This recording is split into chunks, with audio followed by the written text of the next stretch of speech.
Côte d'Ivoire, Alassane Ouattara gracie 3000 détenus, les proches de Guillaume Soro sont ignorés. Plus de détails après le générique. Avant de commencer, abonnez-vous à la chaîne et activez la cloche de notification car cela va vous permettre de ne plus manquer les prochaines vidéos. Let's go!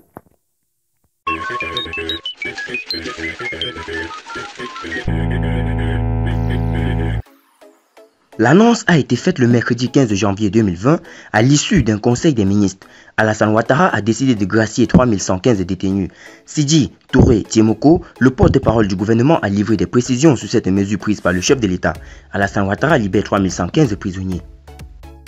Plus de 3000 personnes détenues dans les prisons ivoiriennes pourront bientôt respirer les frais de la liberté. C'est la décision prise par Alassane Ouattara le mercredi 15 janvier 2020.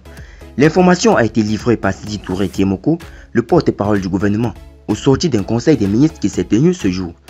En application de l'article 66 de la Constitution qui lui confère le droit, le président de la République a accordé une grâce collective. Cette mesure qui bénéficie à 3155 personnes sur un effectif total de 21 186 détenus ne vise que les délinquants ayant commis des infractions sans gravité, a laissé entendre le ministre de la Communication des médias. Poursuivant, il a indiqué que la mesure prise par Alassane Ouattara exclut les détenus en situation de récidive, ainsi que les personnes détenues en exécution d'une condamnation pour des faits qualifiés, notamment d'infractions militaires, des crimes, des détournements des deniers publics, des troubles à l'ordre public, détention illégale d'armes à feu, de la première catégorie et d'homicide volontaire ayant occasionné plus de morts. Cette grâce présidentielle intervient au moment où plusieurs proches de Guillaume Soro croupissent en prison.